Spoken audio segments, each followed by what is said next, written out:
Hello, everybody. Welcome to our Percentile Vice. It's Tuesday, so we're doing actual play and we're continuing our Backwater adventure. I'm Steve, and we're Rick. That's Emily. That's John. And once again, we are joined by the creators of the Backwater TTRPG, Asa and Alex. Asa, you are the boss tonight, so over to you. Take this thing away. Do with us what you will. Well, first things first, we are unofficially sponsored by Birdie's Nest. Yeah. People want to show it off. You got your bracelets with you? Yeah. I have my bookmark, Birdie's Nest. Awesome. Yeah, I got mine. My favorite keychains. So the keychain you just showed, that was actually from the Crossroads Games playthrough. And it's Jack Slannern, I think? Yeah. That one is really cool. Yeah, I like this one a lot. I get a lot of compliments on this one.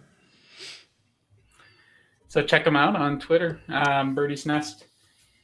Yeah, so you're joining us for Backwater.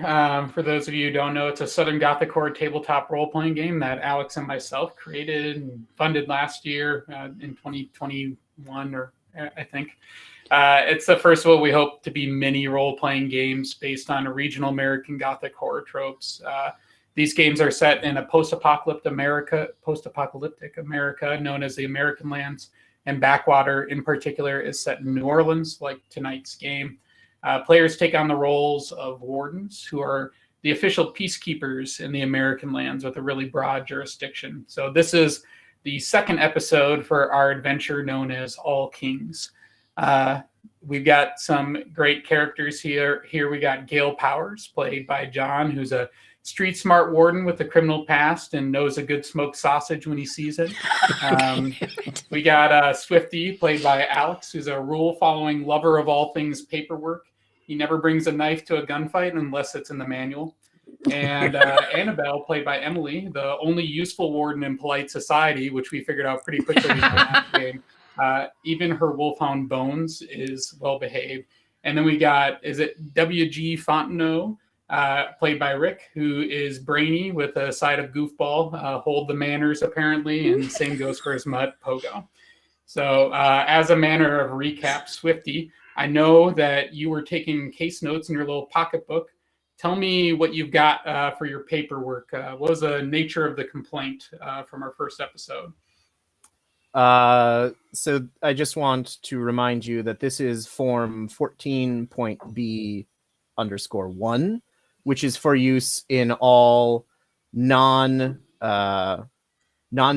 warden investigations, meaning that the complainant and the officer who asked us to investigate this are not a member of the wardens themselves.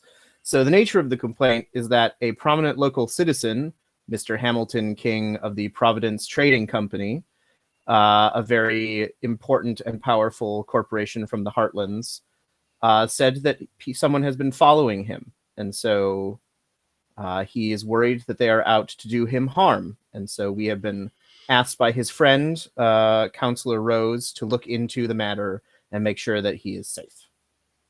And what's that severity of the complaint? What did you rate it in your pocketbook? Well, the severity of the complaint initially was low. I would have rated it a 3. Because people following around rich people is not actually against the law. But we did find out that 2 of his servants were murdered, which ratcheted this up to a 6, in my opinion. And then we found out that possibly the suspect who committed these crimes may have magical abilities, which bumps us up to a neat 8.5. And who was the claimant for, who's the one making this complaint here? What's his name? Oh, that was Hamilton King. And do you have any leads so far? Well, Mr. King seems to have a very unlikely romantic relationship with a local prima donna of the theater, which Swifty has never been to, but thinks it's very glamorous. And so we think that perhaps there's some jealousy there, a jealous rival. The only other suspects that I can think of is angered executives from the home or office depots, which are just the bus depot, which is being converted into the Providence Trading Company's latest headquarters in New Orleans. And so possibly there's some land dispute or something going on there. Any other sort of evidence that Swifty noted down? Well, at first, Gale produced a sock, which Swifty thought was not important. But in fact, the sock had a bloody screwdriver in it, which could have been, or which was branded as from the Providence Trading Company. So we thought perhaps something related to the building site. Swifty cannot remember any other evidence except for, there was a bent shotgun. A shotgun whose barrel had been bent in an unlikely angle. And any additional notes in your little notebook? Yes. I have asked, or I'm going to have to ask that several requisition forms be approved by our superiors, including one for a sausage requisition and one for a sock requisition. And I'm also recommending that Warden Fontenot be enrolled in remedial courses on witness handling due to an unfortunate instance with a crying maid. I think they call it sensitivity training. Well, that's a different part of it. There's the broad umbrella of sensitivity training, but there is a particular course that Swifty has attended at least 3 times about witness handling and making sure that, you don't make them cry. Fontenot. Just in the utmost transparency, I believe maybe I have to fill that form out twice because I brought the poor lady to tears on more than one occasion. That's right. It's been noted.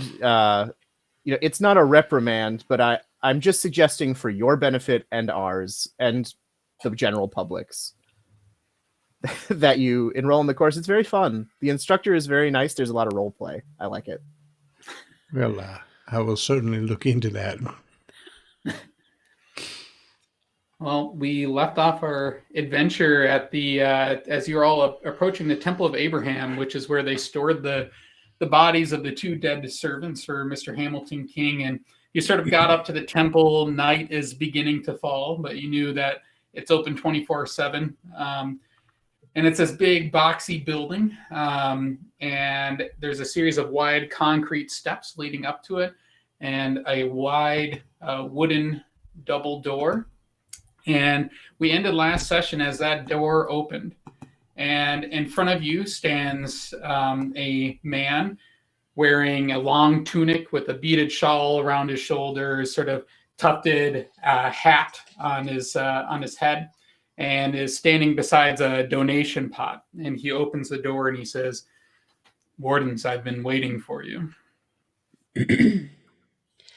Oh, well, thank you very kindly. We're here to view the bodies, referring to Mr. King's estate, if you don't mind. And he holds the door and he gestures for you all to enter. And he takes off, he put on some shoes, I guess, to come out. He takes off his shoes and gestures for you to do the same. Certainly. Yep. Swifty is happy to deboot. And once he's done with that, he's going to take the sausage out of his pouch and cut like a coin-shaped size and put that in the donation pot. I will also unchew. Fontenot is going to drag his feet a little bit on the deshotting, and turning his back to his party, he will take a clandestine moment to pull his big toe out of the hole it is poking through, and then attempt to pull the sock down, fold it over, and tuck it in between 2 toes so that his foot is not being shown as poking through. Because, yes, this is quite an embarrassing moment for Fontenot, who is in need of some better darn socks. He said darn socks. Ba-dum-bum. The man picks the little piece of sausage out of that donation pot and feeds it to your dogs, whom he also welcomes inside the temple. Cute. Oh, Pogo, this is a change. They're going to let you in this time. Now, you be a good boy. You stick with the bones there. He gestures you towards the back of the temple. He sort of just takes you all the way through it, and there's this large set of stairs that heads down into the basement, and it's sort of several levels deep, and it's really damp and cold down there. And the deeper that you go, the colder and darker that it gets. And the man lights a little candle to lead the way, and takes you to the deepest level, where there are two bodies sitting atop large slate tables beneath paper-thin sheets.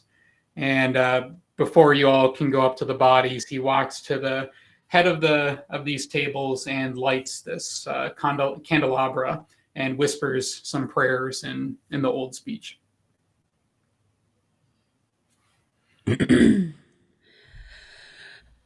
he's done, I'll say, we appreciate your service and your kind words in these moments. Would it be okay for us to begin our examination? He gestures at the table and says, after you. Okay. So I'm going to go up to the first table and kind of just turn back to my party and kind of give them that look of, buckle up, Buttercup, and I'm going to pull back the sheets on the first body. Yeah, you pull back the sheet on the first body, and there's a man on the table who's just extremely pale, looks to be sort of a middle-aged man. His eyes are wide open, and he has this puncture wound on his neck. Okay. Judging by what I can see, could I make like a nurse physical roll to see if I can identify that it would most likely was that screwdriver or something of similar caliber? Yeah. So +4 to this roll. That is the weirdest cocked eye I've ever seen in my life. Sorry. I don't know how I managed to do Words that. of someone who wants to re-roll. Yeah, John, no, because I re-rolled and got a 3, which gives me a total of 7, so no. It had a straight line straight up. It was literally straight up, like, with one of the corners. It was the weirdest. I don't know if there's like a dent in my... I don't feel one. I don't feel it either. It's weird. But I got a 7, so... Yeah, you look at the neck and you think something was poked through it, punctured it, but yeah, you aren't quite sure what it was. Okay. Well, could I join her at her side and then maybe using something like an assess or deduce skill? Yeah. Try to make the same determination. I was under the mistaken impression back at Mr. King's house that both throats had been slit, but obviously there is a puncture wound, so that screwdriver is a potential murder weapon. Let me just examine this real quick. So, Asa, which would you like me to do, an assess or a deduce? Give me that assess roll. Wow, that dice is cocked. Man, don't even. That would be a 9. I'm better than you. I'm just... do you have the screwdriver on you? Does one of you have a screwdriver with you? Yes. One of us brought it. I don't think I gave it away, so No, you still have it in a sock. it's still in my sock. So, Fontenot, you look at it and you aren't quite sure, but then Gale over here pulls out the screwdriver and... Hey, check this out. And Gale just sticks the screwdriver through the puncture wounds on the table. Yep, it fits. And it fits like a glove. We've got a glass slipper moment here. I'd imagine that maybe just the puncture may have hit the jugular and caused a profuse spray of blood that may have been perceived as a slashing of a throat. It may have just been dark and difficult to tell. We'll have to check the other body as well to see if it also lines up with this sort of injury. Do we see any other marks on the bodies? Well, this is just the one that you've seen Or so the far, but body, there doesn't seem to be any markers on this one. I'd like to smell his hand or her. I Him. forget. It was a Him. man, middle-aged man. Pale I'd like to smell his hand and see if I smell any gunpowder. or sausage. I thought you were just being weird. That's pretty good. But you just gone off on a weird little angle. He is being weird, but it is good. But yeah, you don't smell any gunpowder on his hands. What about on his toes? Now we're there. Yeah, we've gone to Now we're there. Strangely, yes. What is this coming into? Swifty would like to talk to the priest. At the very least, I need to get him to fill out the forms that allow us to, examine and then take the bodies.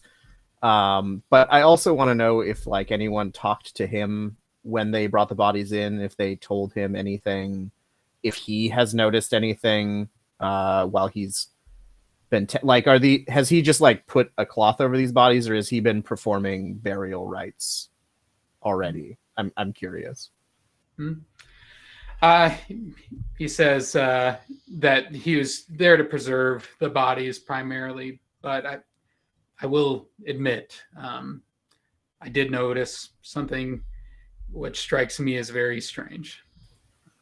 And you're a man who, I mean, you see bodies. Like I see bodies. This is not your first body rodeo, so please let us know. I've never been to a body rodeo, but I haven't either. That was just a bad turn of phrase. I'm sorry. Okay. I see dead people. This ain't my first body rodeo. He walks over to the body that you've sort of removed the sheet from, and he takes his hands and he says, "Let me just show you." And he goes to close the eyes, and the eyes like pop back open. And he said, usually we're able to keep the eyes closed, but this is just a little too weird for me. I'm gonna look over at the doctor and be like, "Is this anything you've seen before?" Is it something I've seen before? We'll say that it's unusual. No, I can't say that I've seen anything quite so disturbing, honestly. I'm trying to think if there's any conditions or any sort of commonalities that may cause such an affliction of a body, but nothing is coming to mind. Let's look at the other victim here and see if... My friend Elaine used to tell me that folk used to put coins on the eyelids of dead bodies, presumably to pay the ferryman as they crossed over. But he suspected it was just to keep the eyes from popping open in the middle of a funeral and scaring everybody. So I don't know if that would play here, but maybe we could cut a couple sausage coins. Yeah, Swifty is already cutting those sausages. Ready No, to Swifty. go. Hey, now, don't waste it. Okay, Swifty had cut 2, but he'll give Gale a slice and eat one himself. I'm going to move over to the other body and remove the sheet from it as well. And when you remove the sheet from this one, this is a younger man who is also extremely pale and whose eyes are also wide open and strangely discolored even. And he also has a puncture wound in his neck, not, in the same exact spot or anything, but the same type of puncture wound. And the only thing that's different here is that he has all these bruises on his arms, and each of those bruises are accompanied by some scratches or cuts in the skin. Okay. I'm going to get up a little bit closer to the bruises and scratches and try to think back to the markings we saw on the shotgun. And since I have a few points in survive, I'm probably used to looking at dead animals to try to figure out what killed them and if the predator is possibly still around. And I'm going to use that sort of skill set to try to figure out if the shotgun marks and the marks on this guy look similar. Yeah. This ain't your first body rodeo. It's not my first body rodeo. What's that?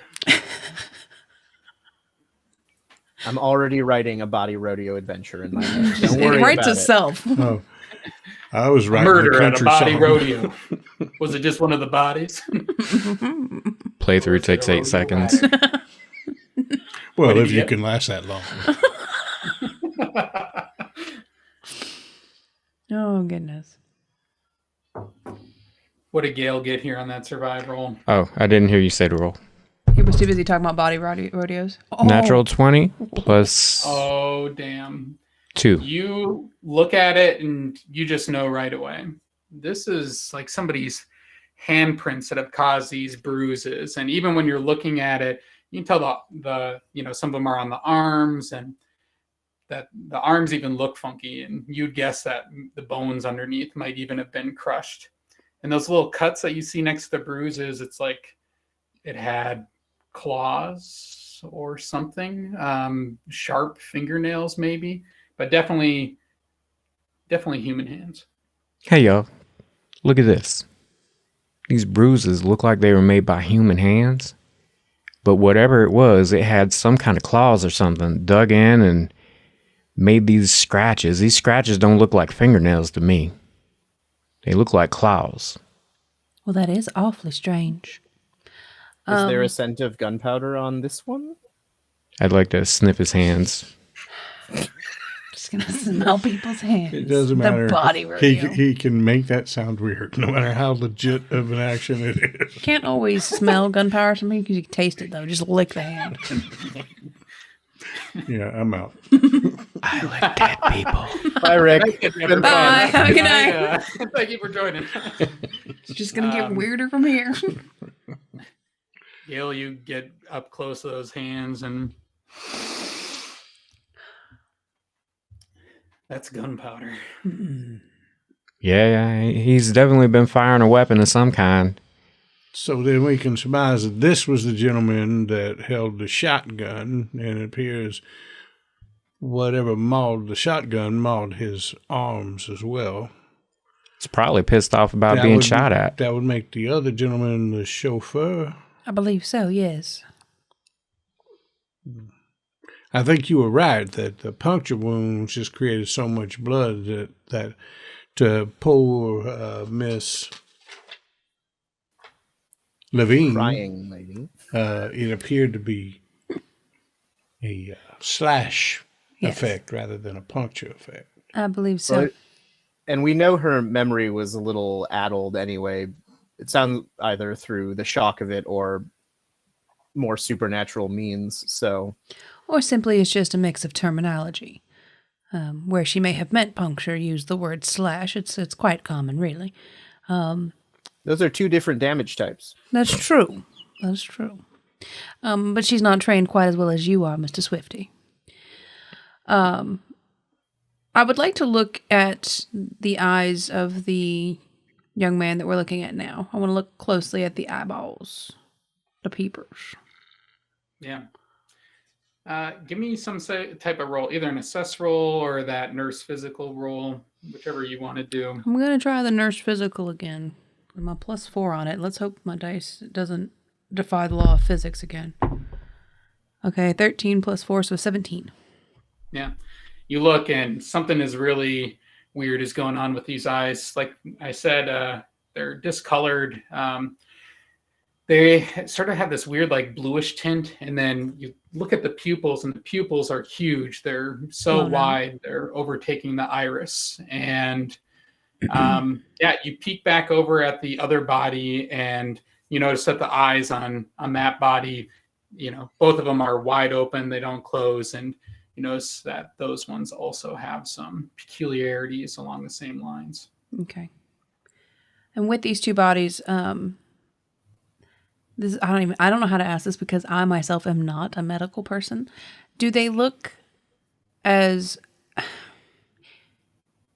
would I surmise that they have the same amount of like fluid content of a standard dead body? Does that make sense? Do they look like Have they drawn been out? exsanguinated or something? Right. Do they look like they're dried out or they're like drained of fluids? Necro raisins. Yes. Body raisins. At the body Same up rodeo. with body raisin.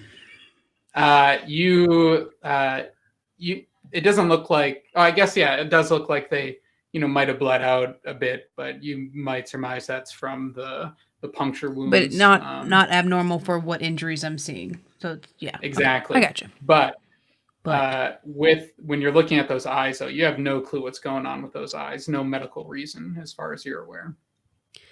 Gentlemen, there's something going on with these eyes, and I simply cannot put my finger on it. I'd rather not at this point. They seem to have some sort of weird bluish tint, and the pupils are damn near blown out. Did you look deep into the eyes? Because my friend Elaine also used to say that people used to believe that the eyes kind of took an image of the very last thing they saw. Maybe if you look in there, burnt in there, would be a picture of, well, our assailant. I highly doubt that, Mr. Fontenot. You're welcome to take a look for some kind of after image, but those are simply just old fairy tales. They are, but I'm looking at stuff that is not easily explained away anyway, so I thought maybe I'd widen the aperture on what was possible here. So I'll do it then, and I'm going to look deep into the eyes. Deep. What does it look like in there? Give me a luck roll, Fontenot. So what's your luck value? It is odd. I think we're all odd. Yeah, but he was talking about luck. Yeah, John. So that's something different. It was even, so. Okay.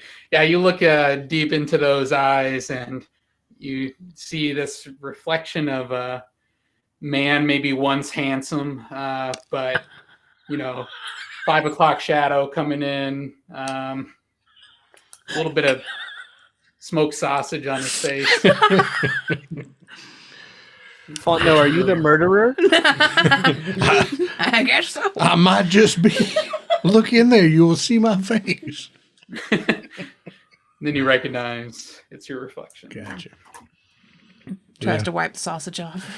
You were right, ma'am. It's just old folk tales, but it was worth a look. Oh, I do not disagree with you, Shug. To the priest man, so how long will you be holding the bodies here?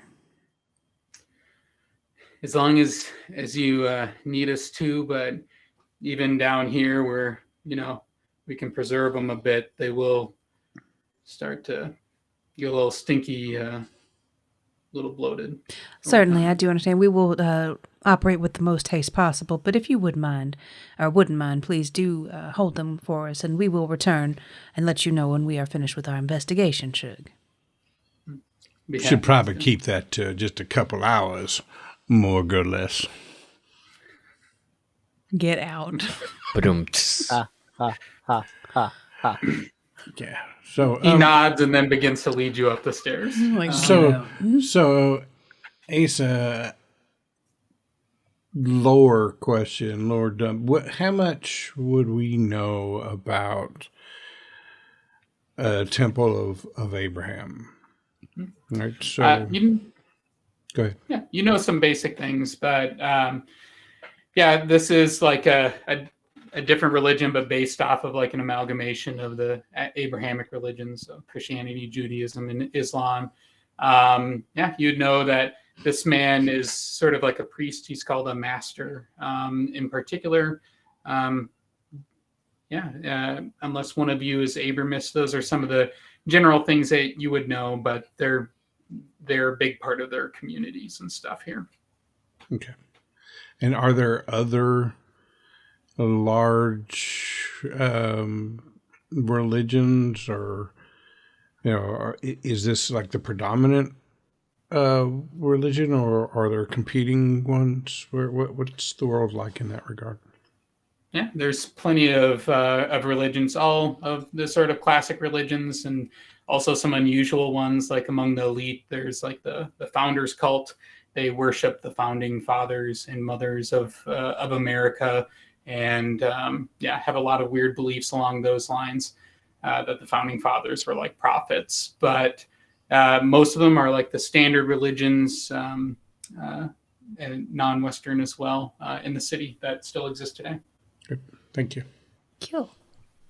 Swifty was raised in an adjacent founder's household. Like, they weren't super religious, but he did like hearing the stories about Ronald Reagan McDonald. Oh. And his golden arches breaking down walls. You're just like 4th of July, Labor Day.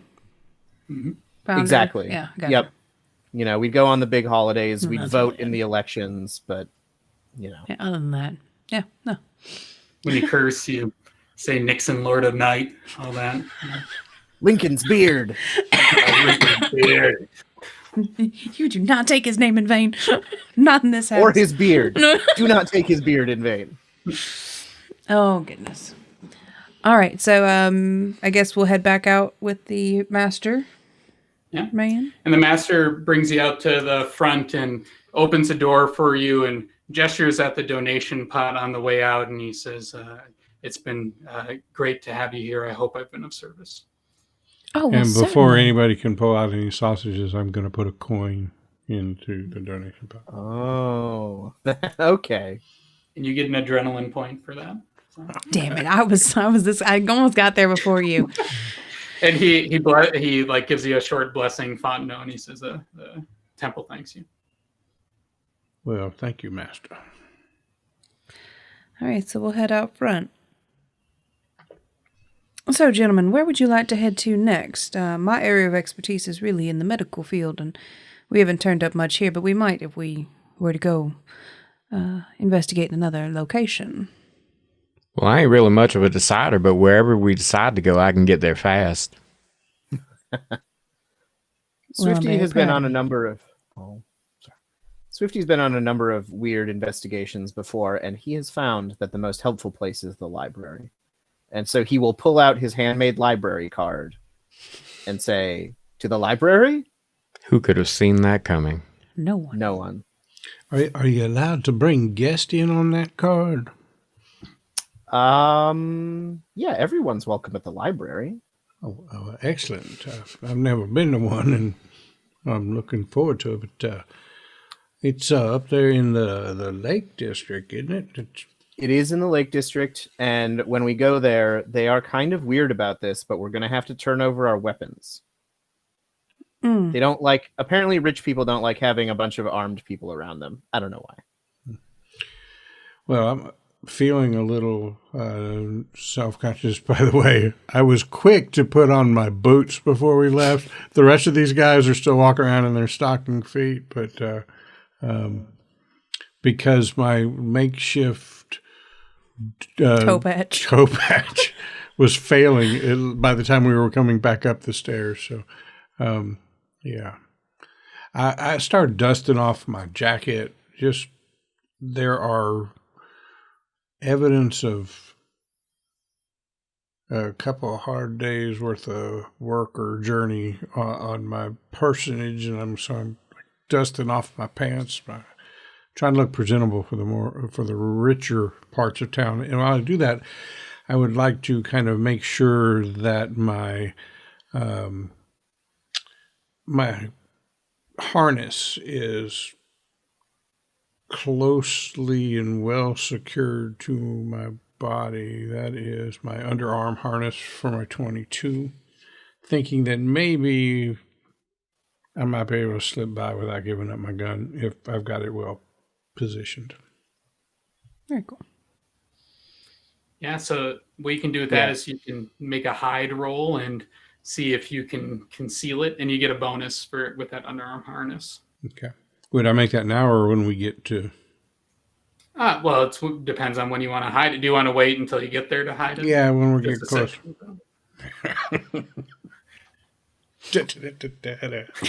God. Look over there. Right. So I didn't know. I guess what I was asking was in any way a contested role that the people who might see it would contest my hide roll. So in which case we'd have to wait till we got closer, I would think. Gotcha. Yeah. Nope. It's not a contested. So one of the cool things about this game system is people have passive scores for 4 things in particular. Their vigilance is just like their awareness. So unless they're like going to search you or something, you don't have to, it's not contested. So you just make a roll against that score. They also have like build. So build is like strength. So you don't have to do those contested strength rolls. Reflex. if you're attacking someone. And the final one is intuition, like if you're lying to them or trying to deceive them. So just reduces the number of rolls. Gotcha. So if I was to make that hide roll now, then I would use my hide skill and whatever I've got there. The harness gives me +1 to a hide roll. I also, let me double check this. Nope. So I am unskilled in hide, so that's -1. And then I would get +1 for my wisdom modifier and +1 for having the underarm harness. So I would be a roll at +2 to see if I can successfully hide this thing. That was a 7. All right. I'm going to roll to hide my brass knuckles. You're going to hide your brass knuckles? Yeah. Yes. Can you describe those brass knuckles for the people out there? Because that's one of my favorite. Well, they are bronze, and they're pretty scratched up and pretty dented. You can tell automatically, like as soon as you set eyes on them, they've been used quite a bit. And across the knuckle portion, backwards, it says the word stupid, but instead of the U, it has 2 O's. Stupid. And backwards, so when you punch somebody, it leaves the correct facing impression of the word stupid on there. That's brilliant, dude. My roll. Absurd. I get +1 hide from the conceal, and then I have a +1, so that's a 7, +2 is a 9. Okay. There's some stealthy sons of bitches here, buddy. So you all walk up to the Lake District. So you leave the French Quarter, head north, and right away, it's the Lake District. It's this walled-in area, and beyond it, you can see the lake in the distance.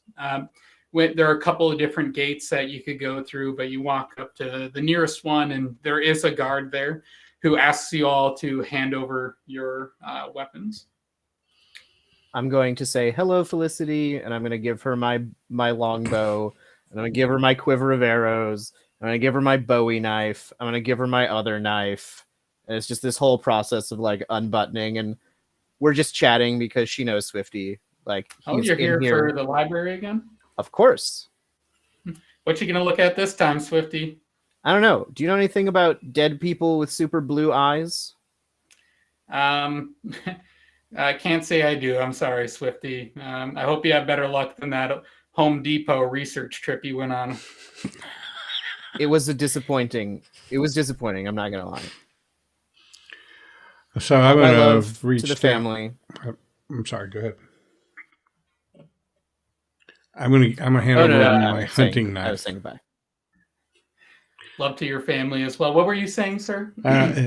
Here's my hunting knife, ma'am, guard, Your Honor. I'm not sure what the right address is, but here you this go. is Felicity. Oh, ma'am.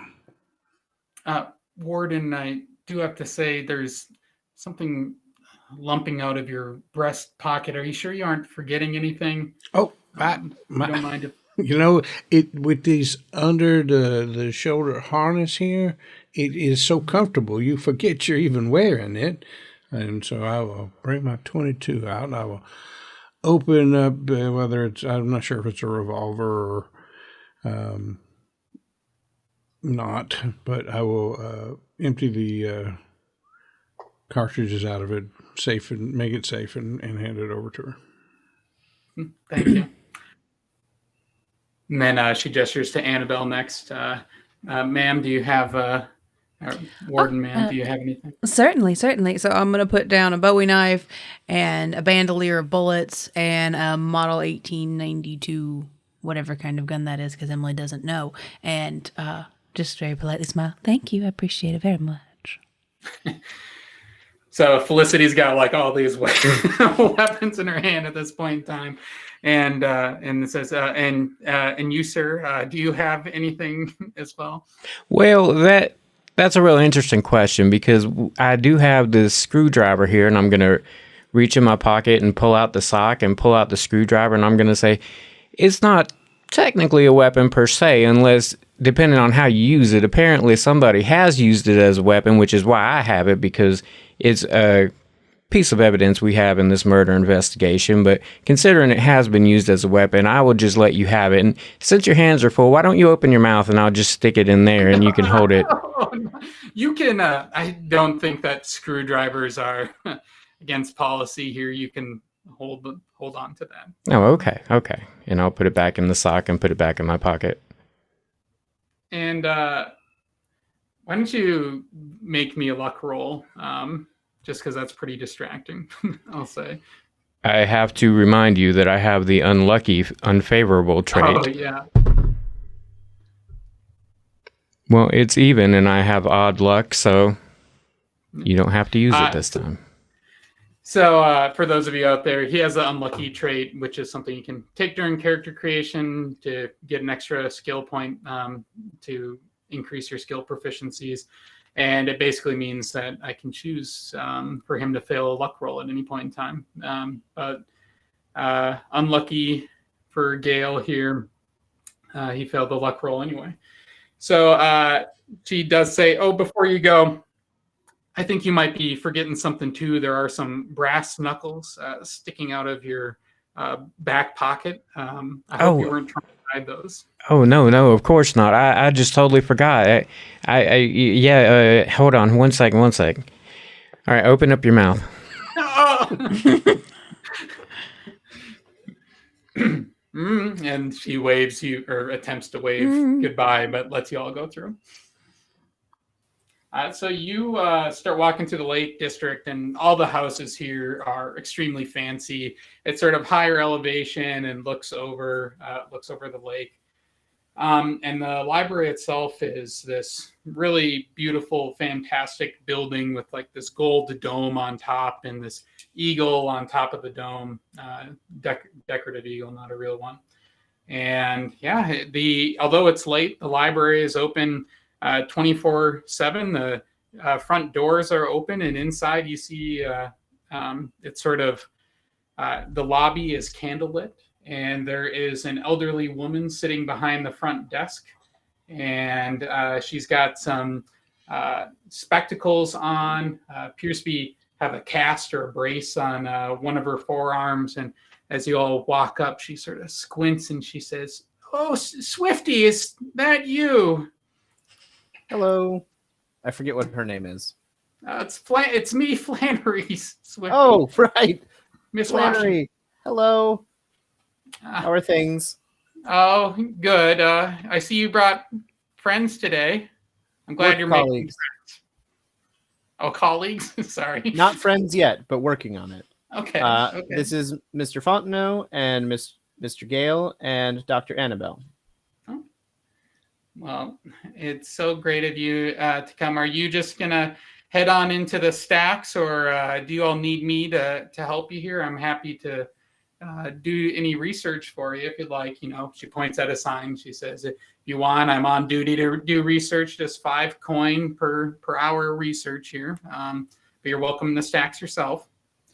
Well, Dr. Annabelle, would you care to describe to Flannery what we saw and to see if she has any ideas about where we might look? Oh, certainly. So we happened upon some victims of a rather gruesome murder who seem to have a condition of the eyes, both of them. Eyes are affixed open with a bluish hue. The pupils have dilated to a point of unnatural largeness. And we're just looking for some information on what might cause such a phenomena. Well, I would, if it were me looking, I would go to the religion and mythology section of the stacks here. Would you like me to do that, or are you interested yourselves? Oh, certainly, and I'm going to pull out 5 coin and hand it to her. I'd be more than happy to pay you to do that. I'm sure you do a lovely job. Swifty here speaks very highly of you. She is the best, and I don't mean that because she's the only one. Best and only, my favorite kind of people.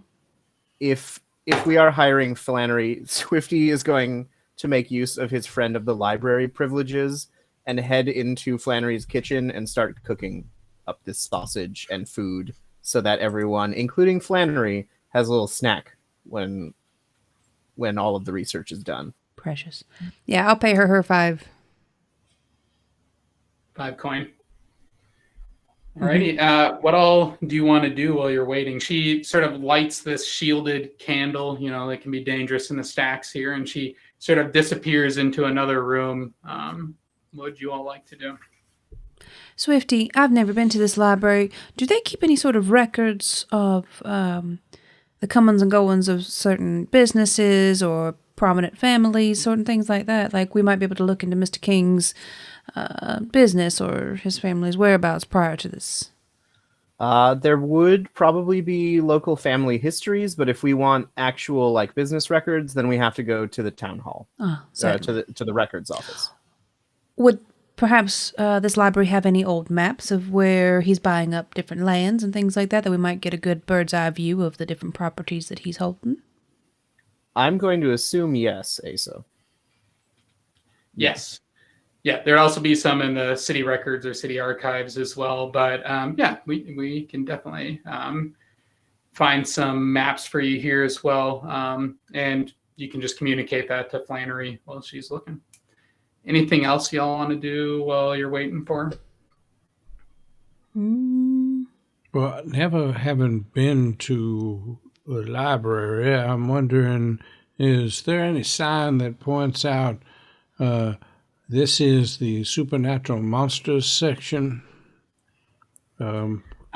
We've got Flannery looking for something in the religion section based on the way that the face and the eyes looked. But I'm thinking we got a creature that looks like a human, has superhuman strength, claws probably, maybe either exceedingly fast or has the ability to disappear. And with those kinds of clues, maybe I could flip through some books and see, is there some creature known that has those properties? Yeah. Go ahead and make me a research roll. You can join Flannery in the stacks. Okay.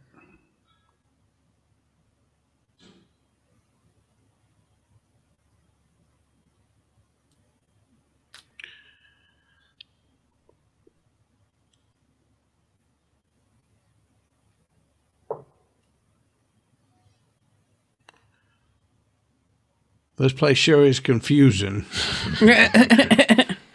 It's that is a 7. Okay. So you go into those stacks and you're sort of looking around, and you definitely get turned around. You end up in the music section, and nope, probably not here. And this cataloging system is a bit of a mystery to me. Let me see if I can. I'm just going to go hang on the coattails of Miss Flannery for a minute. The first time Swifty was in the library, he was literally lost for 5 hours. They had to send a small search party for him. And now, this look is why at you. He pays. Now you have kitchen privileges. Well, it's because I spend a lot of the warden's money on research. Open checkbook. And do they have newspapers here? Most libraries have newspapers, but I'm not sure for this setting if newspapers have continued into the post-apocalypse.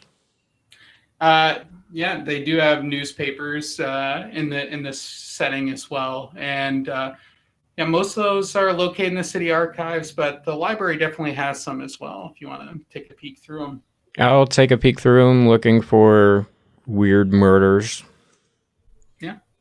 Research roll. That's a research. Yep. That's a 7, but Yikes. Okay. I think I found the magazines with the tribal people that are doing fun things and got distracted. Man, I wish I was out hunting and fishing right now. Oh, that's not what I thought. Okay, I'm with that. I was worried about him too. Thought we found some old We're all National worried about the Geographics. Friggin' John. Yeah, he's just looking at topless women. Every one of us, when our heartbeat went up about 10, please. Please it's going to be okay. It's going to be okay.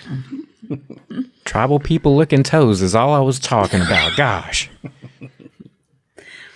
Other than that, I don't have anything pressing to do while we wait for the librarian. Well, Miss Flannery pulls out this big tome, and at one point in time, she walks by and she sees Fontenot turned around and grabs him and hands him the tome. And there are a couple of different sections in that tome that are bookmarked. And then she sees Gale over by the newspaper section, and these Gale's holding up these newspapers to the light, and she gathers him up, but pulls out a couple of newspapers from the bin and takes them all back over to the front desk. And I imagine, Swifty, you've lined out some food on the desk as well. Yes, she gets the biggest helping because she is a star. Oh, Swifty, is this more smoked sausage? Yes. You gotta lay off. You try something different, Swifty. I'm begging you. There's also cornmeal fried in sausage fat. It's a delicacy. That sounds delicious, Swifty. And she sort of pushes her plate aside and lays down the tome and lays down the newspaper, and then goes in the back to grab a few more documents. But the first things first, that tome has a few areas bookmarked, and you can open them up, and you see a couple of different things on that list that mention some of those qualities that you indicated about the eyes and the strength, and a few of those other details. One is bookmarked ghosts. Another one is bookmarked Etrange, which is like a shapeshifter. And then one is bookmarked vampire. And you can see that that's like the one that she was definitely saving for you all. And if you open it, you can see that there's some details there, and I will read them aloud here. The book says, vampire are mythical monsters that fall under the living category or living dead category of myths. And their most basic myth is that they're a type of undead human who must feast on other humans to survive. Every day that a vampire goes without consuming human flesh, it seems to age a decade, and animal blood does not sustain them. But as soon as one gorges itself on human blood again, it returns to its original state, the age at which it died so long ago. So long as it's not starving, a vampire is said to look indistinguishable from a living human. Vampires are usually viewed as evil, given that they must feast on humans to survive, but some tales treat them as neither evil nor good. They're simply hungry and, in some cases, lonely. Like other living dead, they do not breed, rather they make one another. A vampire is born when another vampire administers their blood into the eyes of a recently deceased corpse. As a result, a vampire's eyes are their most lethal weapons, with which they can see in the dark and command the weak-willed as their servant. Upon conversion, a vampire gains immortality so long as they continue to feed on human flesh. They also gain whetted claws and teeth, inhuman strength, and the ability to rebuild or recuperate their body after sustaining wounds. Vampires rarely convert a corpse, and when they do, it's often motivated by loneliness.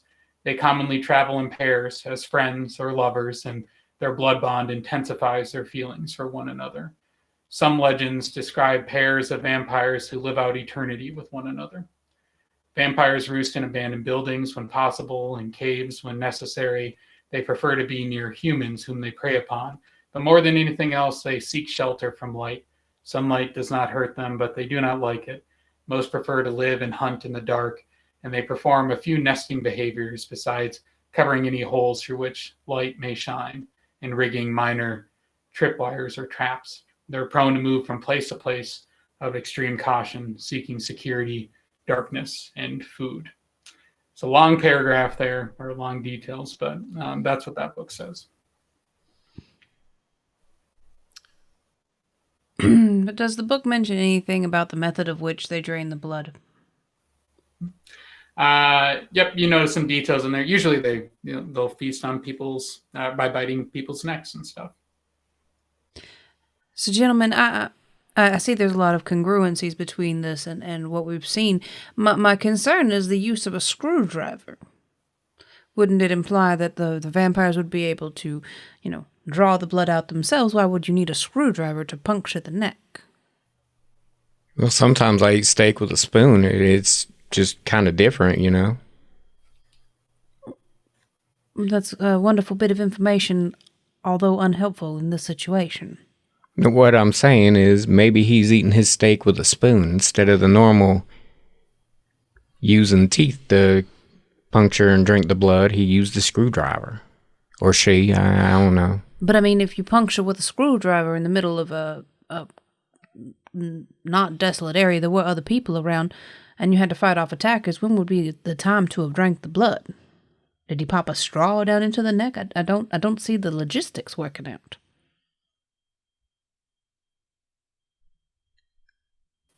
Do you understand what I'm saying? To me, this doesn't sound like a feeding activity.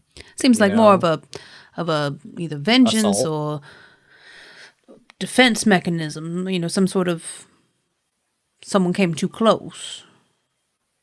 And they were not the target, we don't think. I don't believe so. It doesn't make sense to use a screwdriver to draw blood and then not be able to drink it given the time frame. But that weird thing they had going on with the eyes, and it says here that they do something with the eyes to convert. Do you think that might be a byproduct of whatever they do? But it sounds like it's a deliberate act. So did they have the time to put blood in their eyes in this moment? It sounds like, from what the maid said, it fled immediately, right, Mr. Fontenot? That is what the maid said while she was able to speak between the sobbing. But I can tell you, I looked deep into the eyes of the corpse there, and I saw no evidence that anybody had tried to put blood into the eyes. So I'm a little. There were many. I think the word you used was congruencies. I'm going to try to work that word into my vocabulary a little more often. That was very. I like that word. There were a lot there, but there are some inconsistencies. For instance, why would a vampire, as you so rightly pointed out, need to use a screwdriver to kill somebody? And why do these bodies have those weird unclosable eyes and huge pupils if there was not an attempt to put blood into them and convert them into something? And as to maybe this was an assault rather than a feeding. According to this book, they've got to consume human flesh on a daily basis or age 10 years for the lack of having done so. Why would you pass? I mean, it's like walking by a sausage without taking a slice. Maybe you can understand that there, Swifty and Gale. It seems like while I'm here, I might as well keep 10 years off my life. I don't know. Like I said, there are some inconsistencies in the congruency of the vampire reading to our current situation. I feel as though we are missing some sort of either motive or circumstance that caused whatever this creature was, if it was a vampire, to act in such a strange way. It also doesn't make sense to me to have such powerful claws and pure strength and be able to, manhandle a man and crush his bones, but you need a screwdriver to puncture a neck. It's one of the softest parts of the human body. A simple claw could have done the same. The screwdriver seems to be putting quite a few questions that we are currently unable to answer. There's another bookmark in this tome here, and I think maybe we ought to take a look at it.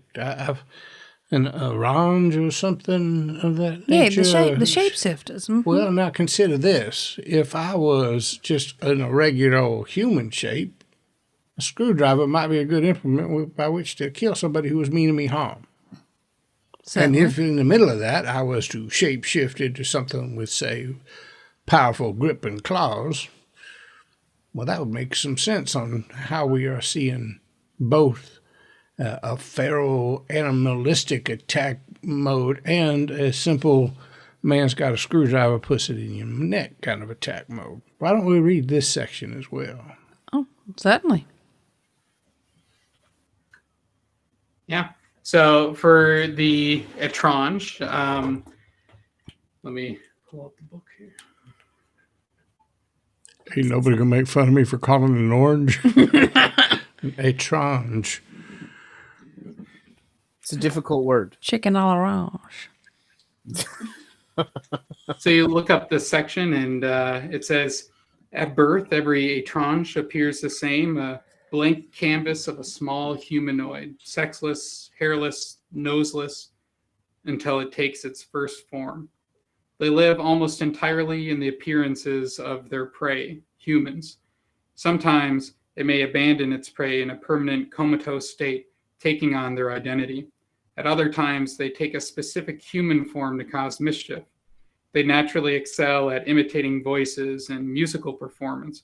However, their knowledge of regional dialects and other languages are usually limited to one or two, and more than one imposter has been uncovered in this way. The most certain way to distinguish an Etrange from another human is the elongated pinky finger on its dominant hand. Gale. There's one more bit here, sorry. Gale, Unlike Sorry, go ahead. All right. Unlike their undead cousin, the vampire, an Etrange does not feast on the flesh of humans. Instead, it feasts on their heightened emotions. Laughter is intoxicating for an Etrange, but not very filling. Fear is delicious, and anger is a savory appetizer. But pain and suffering are what sustain the fiend. It uses their form to access these emotions, and some are even known to take a human's form just to visit them at night and feast on their distress. Gale, do you remember what those handprints looked like? Did one of them have a long pinky? Could I make a roll on that? You rolled a nat 20, I think, on your survive roll. So I'm going to say, as you think back, you actually think, yeah, that pinky finger was a little unusual. Maybe a bit longer than what you're accustomed to. It was definitely a little bit odd, Swifty. I would have to maybe go back and take a closer look to confirm, but it did seem like it might have been a little bit longer. But Well, Still doesn't explain the eyes. or the claws. Well, now the eyes could be explained by, the Etrange feasts upon the fear of somebody else, so their faces could have been stuck in fear. That would explain the dialed pupils. Wait, what if this Etrange, in order to get the maximum delicious fear, because we all love deliciousness around here, in order to get the maximum delicious fear, met a vampire and said, hey, maybe I could transform into that. Well, now that's just scary. It would have the claws. Mind blown. That's Right, I was thinking if maybe it would, or if not, like it thought that turning into a vampire would be scary, but maybe it's trying to cover its tracks and make it look like vampires. That's a good idea too. And the puncture wounds were meant to simulate fangs. Well, that's very smart there. And there would have Swifty. been quite a bit of distress. I mean, given the power that we've seen it demonstrate, I feel as though it could have probably slaughtered everyone in the household easily. But it's much more tasty to leave several alive and in absolute terror of their existence. And it seems like Mr. King has been stalked for some time, so... Living in fear. Right.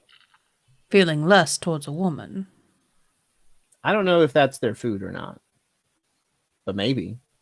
Could be. Man's got to eat. But he's definitely gotten paranoid over the last few days, convinced that somebody is following him, wanting to kill him. So it's probably a nice, slow-cooked meal for one of them orange things. For an orange fellow. Right. A shapeshifter. Yes, that's much easier to say. I think I'll just stick with that. Certainly. So Swifty's mind is going to the fact that Mr. King does seem to have an unlikely friendship with this actress, and is wondering if maybe she's the shapeshifter and she has been putting him in the slow cooker, for lack of a better term. Are you voicing that to us right now? Yes. Swifty only thinks out loud. Does he think in the third person too? He's just sitting there. He's Yes. like, Swifty thinks. Swifty thinks this. Come to think of it, Swifty, didn't it say something about performance, musical performance? I think it said, but It did. maybe some of these theater jobs are musicals. Honestly, if you're feeding off the emotions of other theaters, the place to do it. It's little Right. snacks, little Be up there on the etouffee. stage, 1,000 people in the audience being awe-inspired or scared or angry or whatever what your character does. It must just be intoxicating. I like where you're going with this, Swifty. So Swifty, would we be able to find anything about this actress here, or would we need to go somewhere else? Well, Miss Washington had brought over a stack of newspapers that she saw Gale looking at, and she had disappeared in the back. She comes out front with some more newspapers, and she said, it sounded like you were looking to find out some more information about recent crimes, and I pulled out all the local newspapers, the New Orleans Bell here, and just let you browse through some of these headlines here. I'll help you. What are you looking for?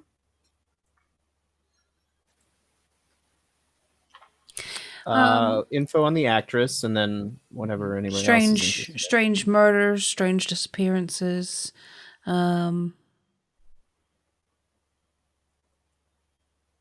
Maybe they wouldn't even have to be strange, just unsolved. Unaccounted for murders, disappearances. Because the only reason we're really looking into this one so much is because it was strange. Certainly. And it was targeting a rich guy, kind of.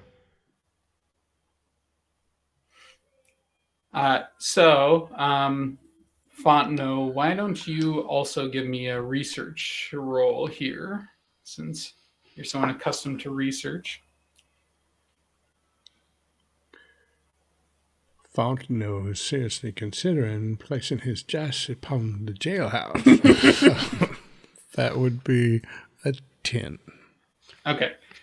So Fontenot, you're looking through. You can't find too much stuff about the actress, about Miss Marguerite Lynn, except, she just some basic things. She's this really popular performer who got her big hit as playing sort of the love interest of this major character in a recent or relatively recent play within the last year or so. She's got this new performance coming up for called The Black Dog, which everyone's really excited about. So you find some pretty basic information about her, but she's sort of like the new biggest name on the stage. Does it say where she's from? It does not say where she's from. And then Miss Washington also makes a research roll here, and she is able to pull out a couple of newspapers for you. She finds some headlines about crime. There's a ton in the city. Some of them are just listed, many of the things you've heard about, but as she's sort of reading through them and identifying what she found, some of them stick out to you. Some of the depots in the dock district are mentioned more than a few times. Common area for squatting, graffiti, drugs, and then a few missing people have gone missing in the area. Most recent article actually lists 3 people who have gone missing over by the several grain depots in the docks district. A child named Byron Hiller, who's 12 years old and went missing over there one night. A woman named Wendy Castle, who was 42, and a man, Jean-Pierre Bissette, age 65. The cases do not appear to be connected to one another, except that they occurred in the same area, and their bodies were never found. The people were never found. Are there pictures of those people? Mm-hmm. Yeah, there's some loose drawings of these people, just some sketches. Do any of them look like the actress? No, none of the. The actress has this remarkable beauty, and the child, the woman, and the man are all pretty nondescript, I would say. Okay, just a thought. Do any of the names, I think it was Byron Hiller, Wendy Castle, and Jean-Pierre Bisset, do any of those family names stand out as either prominent or historic family names? Off the top of your head, nope. Okay. Nothing big there.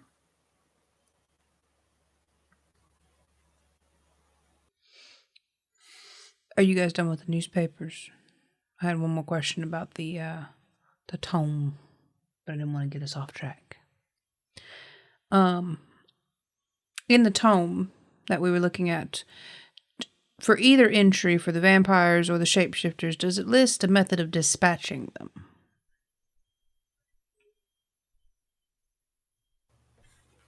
Can you clarify what you mean? How do I kill things? How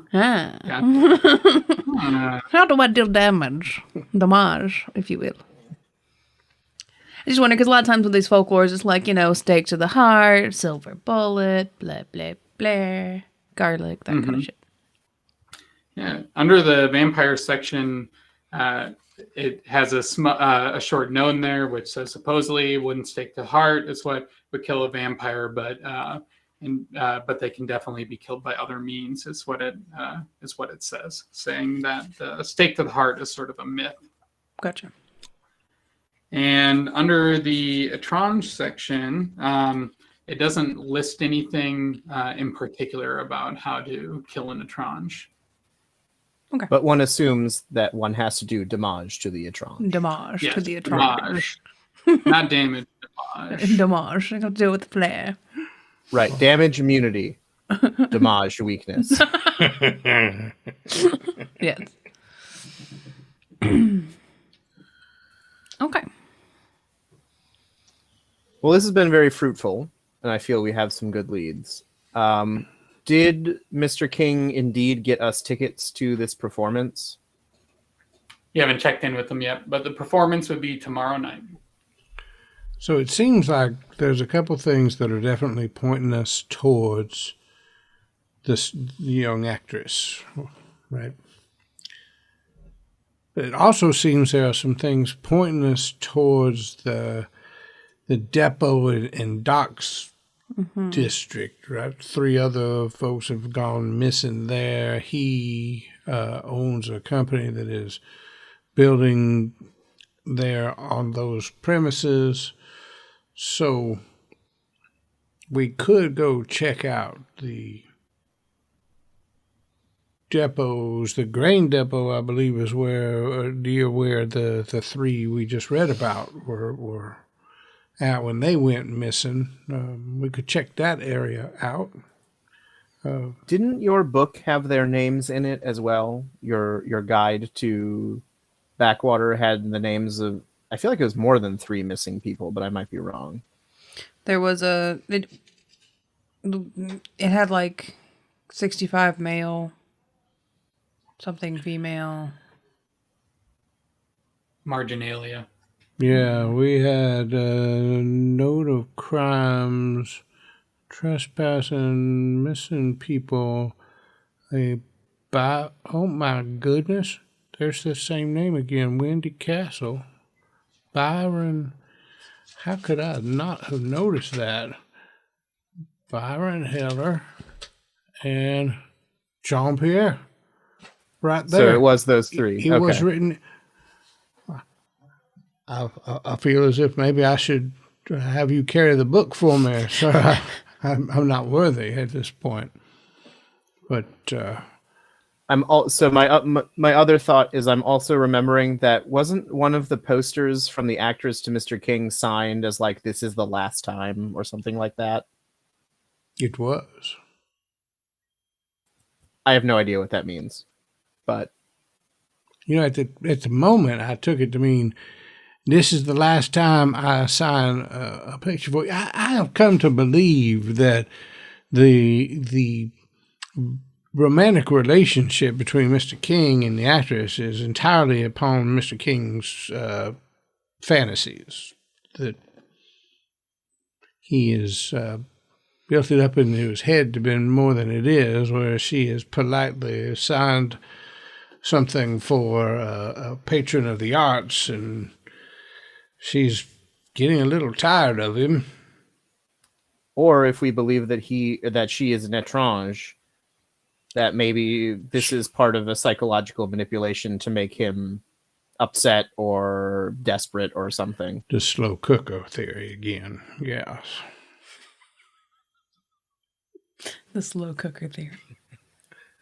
Well, I think there's something to that. So there's air frying and there's slow cooking. Episode 2 title, Slow Cooking. Episode 1, Sausage party.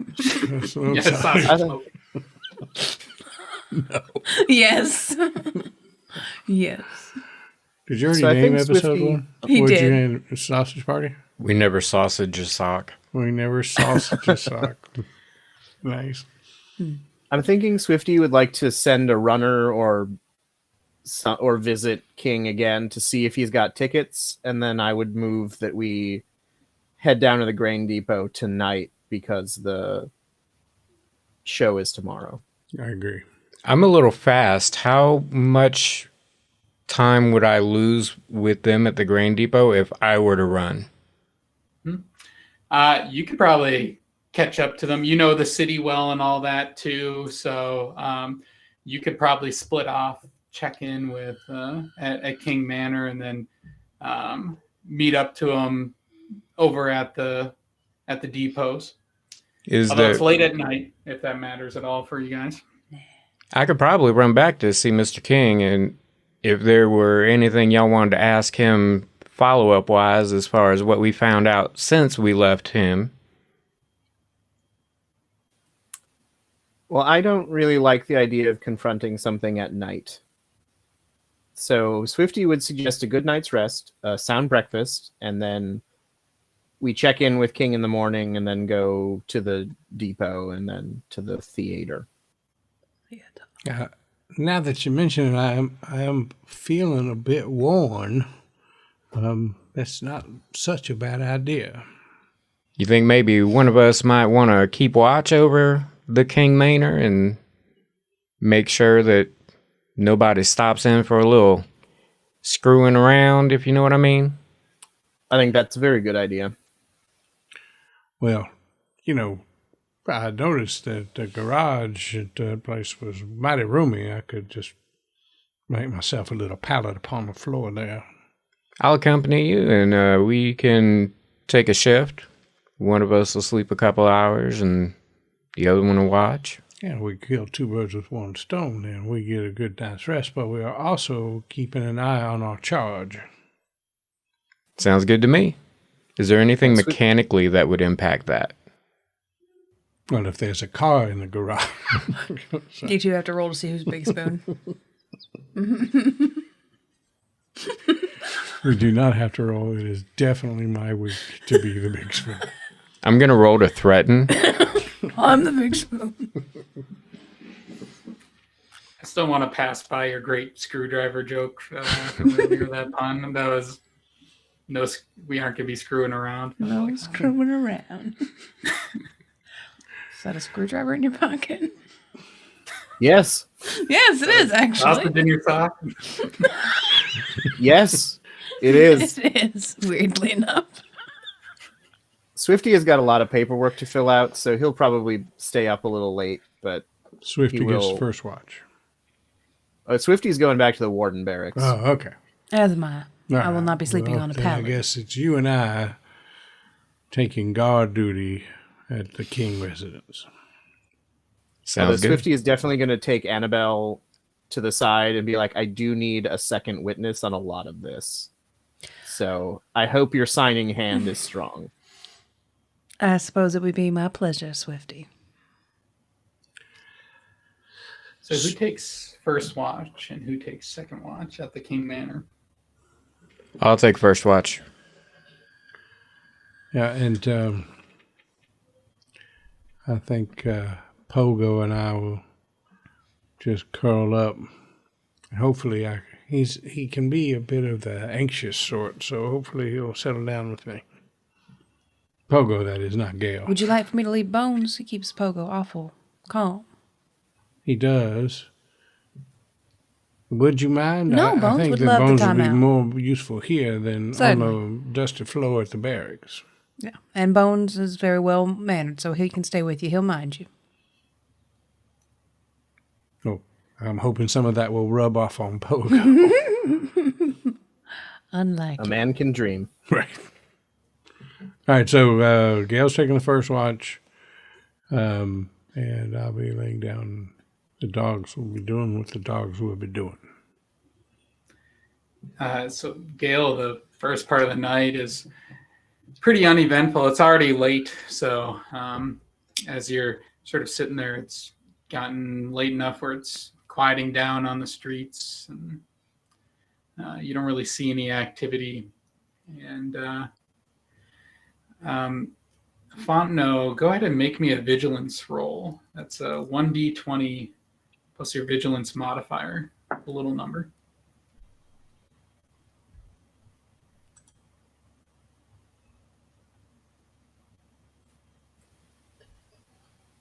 That would be a 5. It's the research Dice all over jail. again. Dice jail. Right? Would he possibly Yeah, get an assist from Pogo? Well, Bones came along and has such a calming effect on Pogo that Pogo fell asleep. And I'm guessing this is the first night in a long time that Fontenot gets a little peace and quiet with Pogo asleep. Yeah. Yeah, I am out like a log. Fontenot, as you cuddle up with the two dogs on the pallet, your eyes slowly close, and when they open, you notice that at the front door there's a little kid knocking at the using the knockers to get inside King Manor early in the morning. The door is open, and the butler, Bo Preston, the footman I should say, opens the door and takes something from the little kid's hands. And then gives the kid some coin and closes the door. And this was at the front door. This is the front door. Okay, so the child is still on the outside then. He delivered something. Starting to walk away. Yeah. All right, so I'm going to go out and approach the child. Excuse me, young man. I am Fontenot, warden in these parts, so I was wondering if you might tell me your name, please. Is this your dog? This is my dog, Pogo, and he as well would like to know your name, please. Can I pet him? Well, most people don't find that advice. Well, I've never seen Pogo react like this. So, yes, please, pet him. He is being unnaturally docile at the moment. good boy, one would say. Well, Oh, my. jury's still out on that part, but let's see how this goes. He pets the dog, and Pogo's being a real good boy. Has anyone ever told you smell like sausage? So, I mean, I don't know if this is allowed. I didn't. You know, there's some parts of the rule book that I haven't quite got a grasp on, but Is it possible to give the game master an adrenaline point? Yeah. that one might. Yes. No. I think you deserve one for that. Yes, I'm afraid we've had a bit of a time with the smoked meats over the last day or so. Hey, I couldn't help but notice, young Mister. I'm sorry. What was your name again? Oh, you can just call me Teddy, but my name's Phil. Everyone else calls me Gooseberry. Why Well, does it I'm sound glad like you're all Morty from Rick meeting and Morty? Asa's orphan voice. Well, It sounds like Morty from Rick and Morty. Theodore Philip Gooseberry. It is. The third. It is very nice to make your acquaintance. I couldn't help but notice that you had a bit of business with the King household there. Oh, yeah. It looked like it went well for you. You must have gotten 2, maybe even 3 coin from that man up there. What's it to you? Oh, none. I'm just impressed that such an enterprising young man I'm going to be honest with you. I got into the warden job for, the hopes of making my wealth in this world, and it is surprisingly not a very well-paying job. So I just wondering, what is it that you're on to that, delivering things and making coin like that? Maybe that would be something I might be interested in as I search for a better occupation in this world.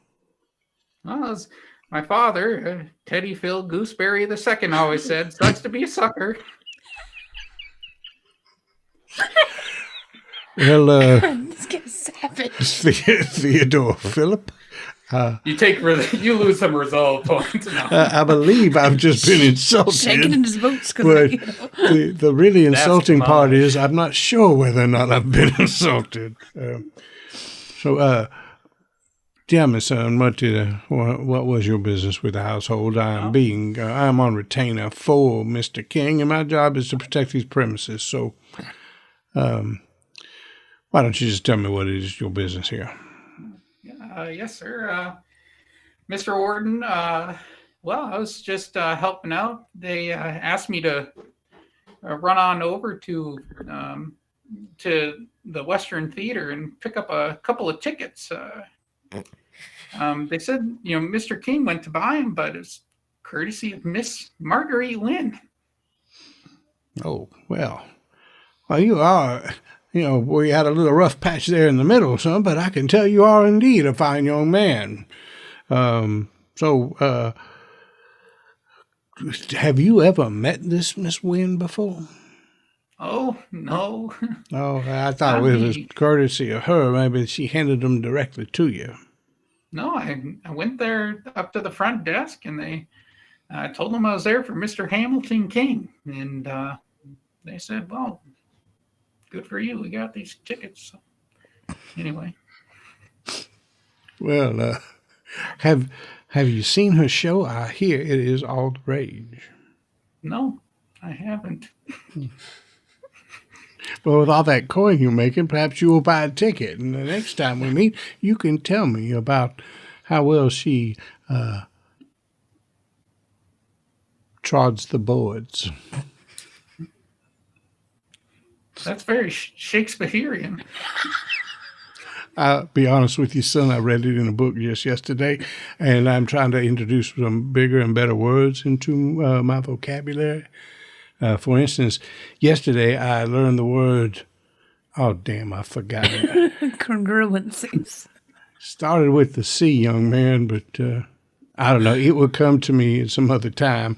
But, hey, thank you very much for your service to Mr. King, and I hope you could appreciate the fact that I'm just doing my job here and keeping him safe.